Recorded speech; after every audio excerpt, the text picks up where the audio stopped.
작업을 하는 신상호입니다.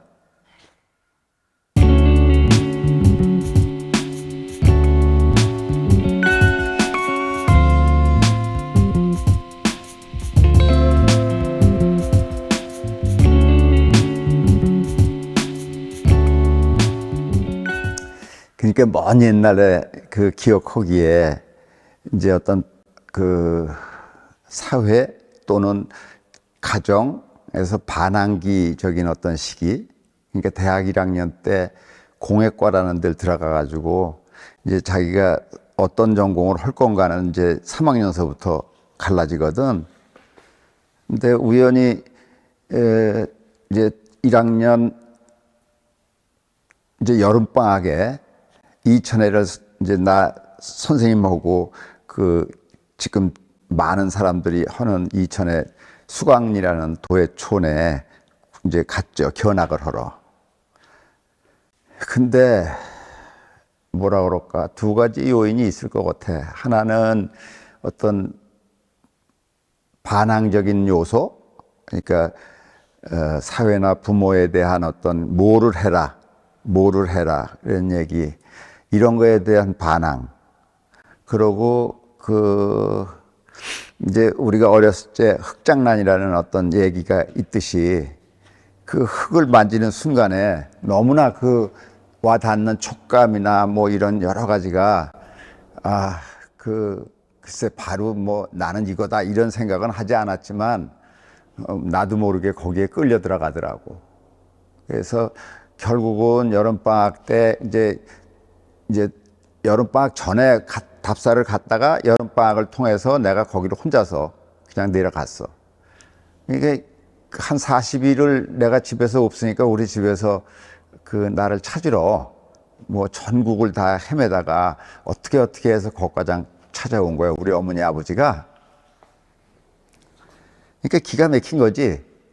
장남이라는 녀석이 그 흙을 저거 한다고, 흙을 좋아서 여기 와서 저걸 한다고 그러는데, 그때는 6.25가 끝난 지 뭐 10몇 년밖에 안 돼서 다 모든 게 폐허가 되고 조그만 항아리 같은 것도 다 깨지고 뭐 없는 거니까, 그런 칠기 항아리라는 조그만 항아리를 물레로 돌려서 도자기 굽는 도자기 물레 같은 그런 거로 돌려서 하는 그런 항아리를 만드는 공장이었어, 그게. 그 이제 거기서 이제 그걸 구경을 하고, 그때는 뭐 그렇게 그 철학적으로 무슨 생각을 해서가 아니고 그냥 반항이 제일 많았다 이런 거였고, 흙이라는 것이 나한테는 굉장히 느낌이 있었다 뭐 이런 거. 그래서 내가 이제 그 우리 어머니 아버지가 와서 거기 오셔서 그날로 그 가마를 날 사줬어. 그러니까 졸지에 내가 저 학생이자 뭐 가마 주인이 된 거야. 난 뭐 그때는 잘 모르고 그걸 운영하던 사람하고 같이 이제 그 사람을 종업원으로 써오면서 그렇게 일을 했지. 그렇게 하다가 그 옹기 항아리 굽는데 그렇게 하고, 또 그 옆에 그 수광리하고 남정리라는 게 이렇게 길 하나 차인데, 그 경희대학교에서 회화하던 정규 선생님이라는 분이 계셨는데 그분 가마도 또 내가 사게 됐어. 그래서 두 개를 내가 이렇게 운영을 하게 되는 그런 거고, 전국에서 학생들이 다 실습을 오니까 어디 마땅한 데가 없으니까 다 그렇게 모여서 거기가 아주 상당히 그런 걸로 학생들이 많이 오고, 그 당시에 이제 그런 도자기에 대한 활성화의 시작이라고 봐야지.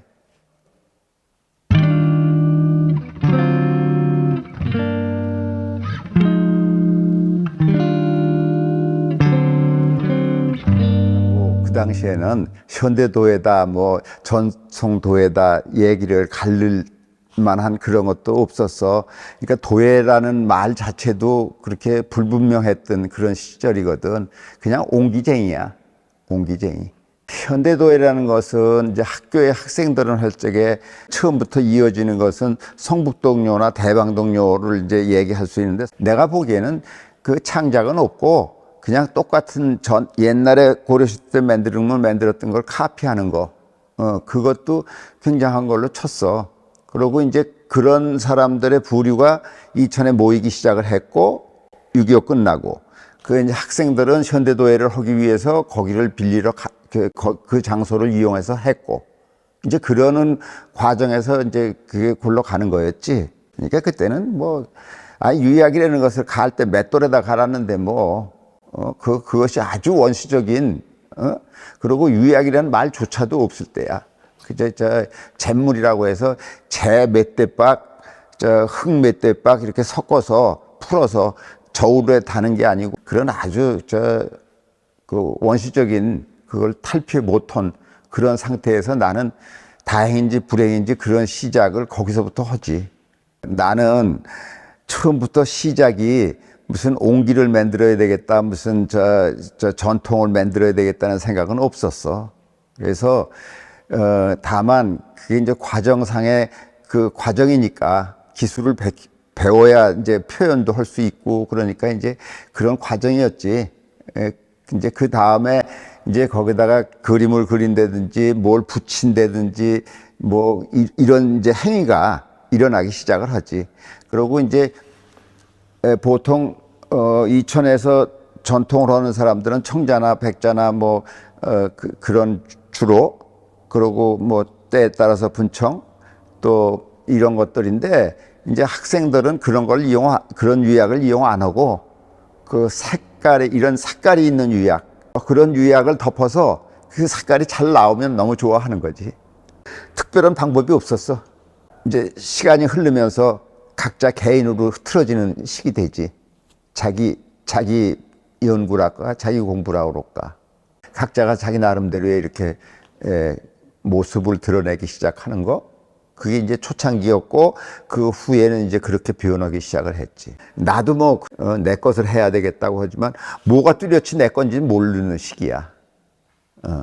그저 유약이 불에서 내가 만든 유약이 잘 나와주면 그것이 성공했다 그러고 너무 좋아서 그걸 들고 뛰어다니던 생각이 나.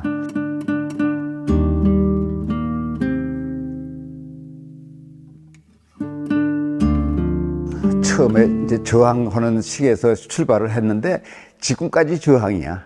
따지고 보면 원래에서 한계를 느끼고 이제 그러다 보면 석고 작업도 해야 되고 조형적인 작업도 해야 되고 뭐 이런 거에서 왔다 갔다 하면서 하지. 기술적인 문제를 해결하기 위해서, 그걸 극복하기 위해서. 근데 그게 그렇게 그 당시에 그렇게 쉽지 않더라고.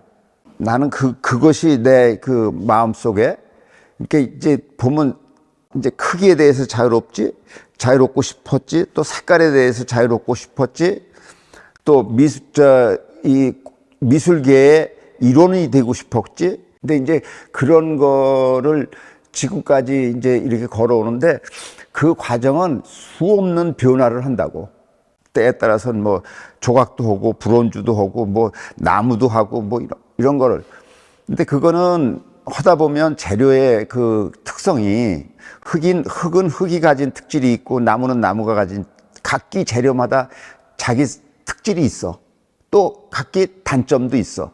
그것을 보완하는 것은 요즘에 뭐 콜라보레이션 된다는 식의 얘기 하듯이 그 당시에도 뭔가 만나서 서로의 장점을 이렇게 부각시키는 그런 일.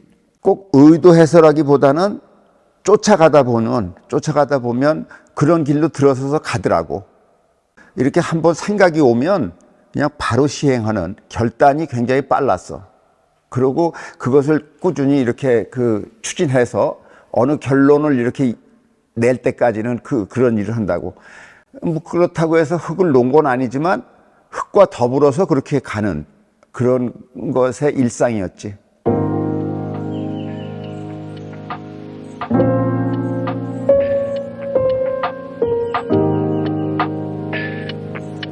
그 전통과 현대의 그 갈등, 그러니까 상당히 그 민족주의적인 교육을 정치적으로 그런 시대에 살았기 때문에 나도 학교에서 그런 식의 우리께 최고라는 그런 가르침을 했지만 결과적으로는 그렇지 않다는 걸 내가 깨닫기 시작을 하고 이제 그거에 대한 또 저항을 하지. 그러니까 그렇게 하면서 자연스럽게 전통이라는 거에서도 이제 멀어지기 시작을 하는데 전통의 그 기법, 분청사기에서 나타나는 거지만 전통의 기법을 회화적으로 어떻게 할 수 없을까 하는 고민이 93년까지 이어진다고. 그 전에 이제 87년 뭐 6년 그때 이렇게 큰 괴체 같은 거 그 뭐 엄청 큰 거였어 그 당시만 해도. 서울신문사 그 전시장에서 내가 전시를 처음 했어요.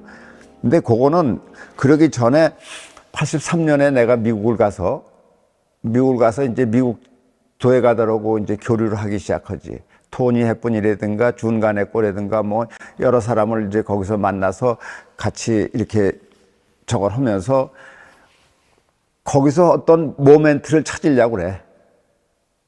그러니까 그것이 왜 중요하냐면 흙이라는 것 자체도 흙에 가려면 흙이 과거의 전통적인 흙에서 달라져야 돼. 그리고 방법적인 면에서도 달라져야 되고. 근데 미국의 그런 피로보카스나 뭐 이런 사람들은 벌써 그런 행위를 하기 시작하니까 그런 데서 내가 영향을 깊게 받지. 그래서 돌아와서 86년인가 7년에 그 조선일보사에서 그 전시회를 하지. 이제 이러면서 그 각 대학의 도예과들이 그냥 불붙듯이 일어나기 시작하는 거야. 어느 대학에도 다 도예과가 생기기 시작해. 근데 그때 이제 젊은 사람들한테 촉매적인 역할을 한 게 그 서울신문사 갤러리에서 내 전시가 그 사람들한테 좀 다가갔나 봐. 그 당시에는 하나의 괴체같이 이렇게 얘기를 했지만 거기에 언어도 담아야 되고 뭐 거기에 이제 그런 여러 가지 그런 걸 했는데 기술적인 문제가 굉장히 어려웠어. 그래서 그걸 만들 때 흙에다가 스티로폼을 섞어가지고 그 무게를 좀 빼느냐고 뭐 그런 일도 했었고 기억 속에 이제 그 후에 그 작업을 통해서 또다시 내가 이제 괴로워한다고 굉장히. 왜 그러냐면 사회적으로 전통이라는 거와 우리 거라는 것이 나한테도 억눌렀거든.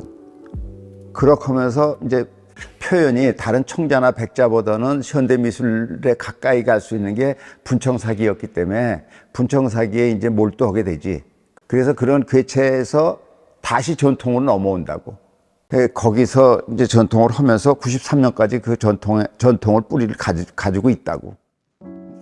내 분청이 조금 특수한 게 그 분청 색깔의 이제 그 깊은 진한 회색이 그게 얻기가 힘들어. 근데 내가 그것을 이제 하도 흙장난, 불장난을 오래 하다 보니까 그런 어떤 경험에서 의도된, 그래서 나중에 그 산화수송으로 떼서 다 불 뗀 다음에 다시 그냥 가만히 열지 않고 강한 환원염으로 불을 뗐다고.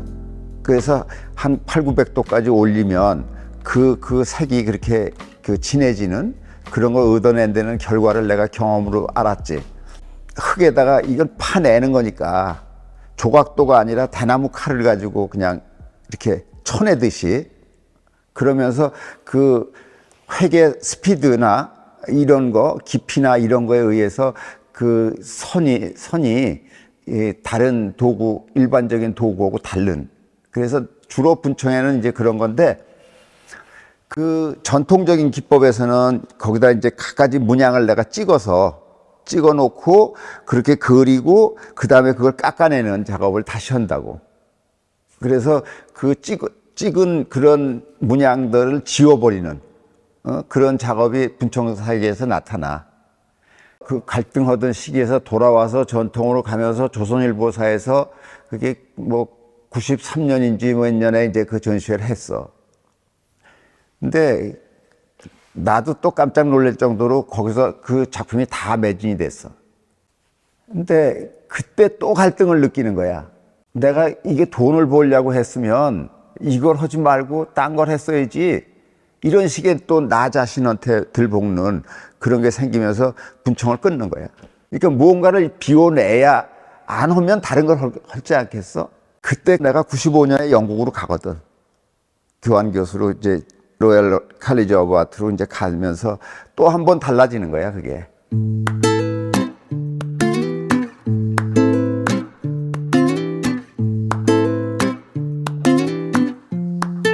그러면서 아프리카를 이제 그 만나면서 우리나라 원시 미술, 샤머니즘적인 거하고 아프리카의 그런 원시 미술하고 그거에 내가 상당히 이게 강하게 추구하는 그런 거.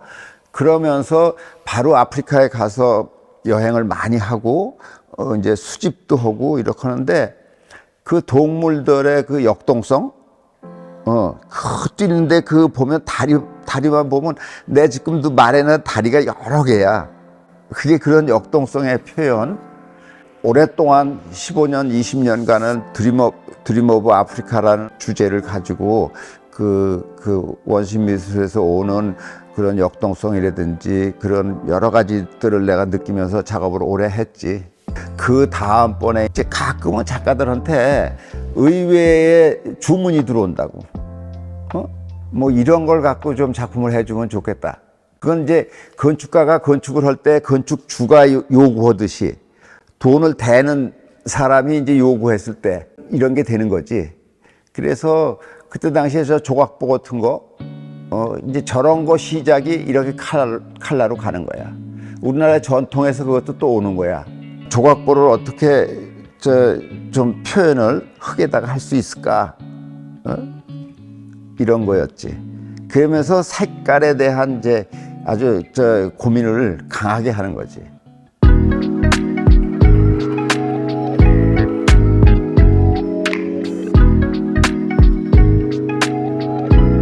김해 클레이아크 미술관, 거기서 이제 그 미술관을 그 다른 사람이 처음에 하다가 그것을 이제 기법을 하고 김해시에서 사람을 찾는데 날 불러서 이제 내가 가서 한 거거든. 미술관이라는 것은 그 소장품이 어떤 거냐도 중요하지만 미술관이 다른 건물하고 차별화되는 것이 굉장히 중요한 거거든.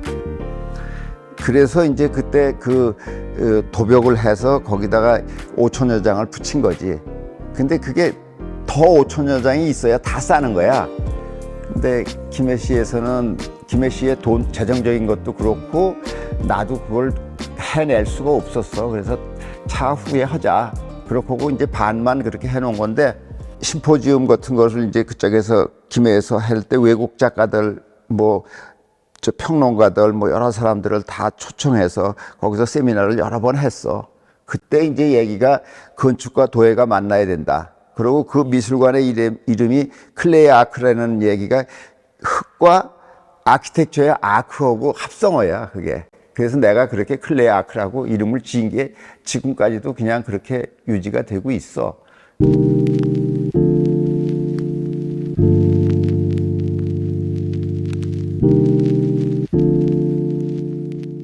전쟁이라는 주제로 작품을 내가 하기 시작을 해요. 그것도 한 10여 년 동안 했을 거예요. 그게 뭐냐면 이 지역이 북쪽이잖아. 내가 살고 있는 이곳이 어떤 곳인가에 대한 내가 질문을 하기 시작해, 나 자신한테. 근데 북쪽이라는 게 전쟁이라는 어떤 이런 거하고 맥이 같더라고. 군부대들이 많고 여러 가지.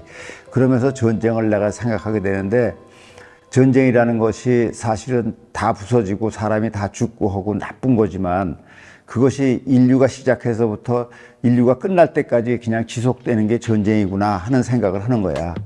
그러니까 그렇게 함으로써 새로운 어떤 뭐가 생기기도 하고 그 전쟁을 덮어놓고 나쁜 거다 이렇게 정리를 하고 끊어버릴 수 있는, 끝나는 것이 아니다라는 것을 생각을 하면서 전쟁에 대한 그런 거. 그러니까 군이 버린 것들을 주워다가 이제 그걸 하지. 이제 거기서 넘어오는 게 인더스트리얼 쪽으로. 그러니까 그 산업혁명에 대한 어떤 그런 것을 또 생각하면서 산업혁명이 어떤 사회에 미친 영향, 이런 걸 하다 보니까 옛날에 산업혁명 시대에 썼던 창틀이나 이런 것들을 또 활용해서 도자기하고 같이 가는 콜라보레이트 하는 그런 작업을 또 해요. 많은 것을 알고 많은 것에 느끼고 이런 것을 함으로써 새로운 것이 가능한 거라고 나는 생각을 해. 근데 결국은 목표는 새로운 것이지 그걸 답습하는 건 아니다. 그러니까 하나의 일종의 회화인데 꼭 뭘 붓으로 그려야 된다 이런 얘기는 나는 그렇게 만족하지 않아서 저렇게 오래된 인더스트리얼 창문들을 수집해서 거기다가 도자기를 끼고 프레임을 또 싸고 색깔을 넣고 이렇게 하면서 그 하는데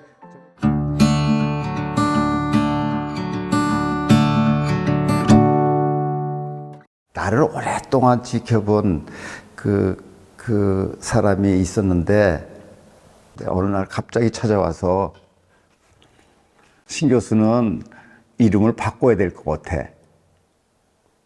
그게 뭘로 바꿨으면 좋겠냐 그랬더니 신괴로 바꿨으면 좋겠대. 그러니까 그냥 괴상한 짓만 한다고 하는 뜻인지 뭔지는 모르는데 내 이름이 너무 촌스러운 거야.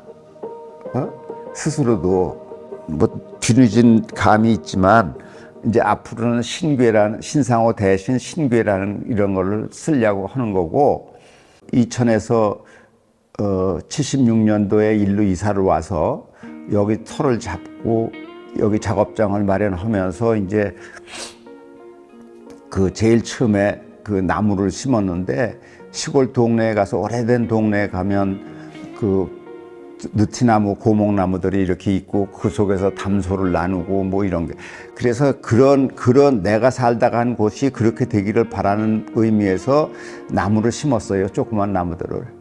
그러면서 그 당시에 그거를 뭐라 그걸 심느냐고 할 때 묵묵히 그냥 나는 내가 이게 커지면 내가 여기서 환갑잔치 치르려고 그래. 근데 그 당시에 30대 초반에는 나한테 환갑이 온다는 건 상상도 안 한 거야. 상상도 할 수가 없어. 아무튼 나는 하고 싶은 일을 나무를 심었는데 그것이 2017년에 내가 그 나무 밑에서 그 작업을 하고 하는데 무심코 이렇게 지켜본 나무가 그렇게 컸더라고. 그러니까 벌써 60대가 환갑이 아니라 70대를 넘어서 그거를 내가 보게 된 거야. 그때 내가 이제 결심이 너는 나를 다 지켜봤구나. 너는 나를 다 뭐 좋은 일, 나쁜 일 다 지켜본, 묵묵히 지켜본 그런 거. 그래서 이제 그 작품 제목을 묵시록이라고 지었는데 종교적인 묵시록이 아니고 묵묵히 나를 지켜본 나무 너. 이런 주제로 이제 생각을 하면서 앞으로 남은 내 그 여생은 너나 그리다 죽겠다. 이제 이렇게 결심을 하고 2017년서부터 지금의 이제 묵시록이라는 작품을 시작을 해요. 근데 간단한 것 같지만 그 회화적인 요소에서 찾는 뭐 그 색깔이라든지 여러 가지 거기에 담는 그런 거 그러면서 그 나무에 이렇게 통해서 잎사귀 사이로 들어오는 빛 그것이 계절에 따라서 다르고 뭐 그 변화 날씨에 따라서 다르고 그거 항상 똑같지 않아. 그것을 담아내는 것은 충분히 내가 죽을 때까지 해도 충분한 그 속에 저게 있겠구나. 그렇게 하면서 내가 묵시록을 지금 시작을 했어요. 고정관념을 버리고 새로운 개념으로 접근을 해야 변화할 수 있지. 예를 들어서 흙으로 캔버스에 붙여가지고 될 일이 아니거든. 그러면 캔버스를 내가 그럼 캔버스가 아니면 뭘로 할 거냐? 이제 이런 대안으로서 알루미늄을 찾아내고 알루미늄 프레임을 만들어 놓고 그 알루미늄에다가 그 흙을 만들어서 붙이는 거거든. 우리가 숲을 가다 보면 먼저 간 사람이 이렇게 발자취 따라가는 듯이 그렇게 하면서 영향을 주고 영향을 받고 서로 하면서 발전하고 새로운 게 태어나고 그렇게 하면서 미술 세계에도 또 흙이라는 것이 되면서 이게 붓으로 그리는 것도 뭐 터치하는 것도 스피드도 그렇고 색깔도 다 그렇지만 흙을 주물러서 한 거는 그 순간순간에 이루어지는 행위이기 때문에 그래서 내 그림을 자세히 보다 보면 그 손 터치라든가 손 지문까지도 거기에 다 있는 거란 말이지. 그래서 좀 더 다른 여태까지 회화에 뭐 1000년이라는 세월이 있었다 그러면 지금부터 시작하는 흙은 더 넓고 더 광활한 그런 회화의 세계를 이루어내지 않을까 나는 그런 생각을 해.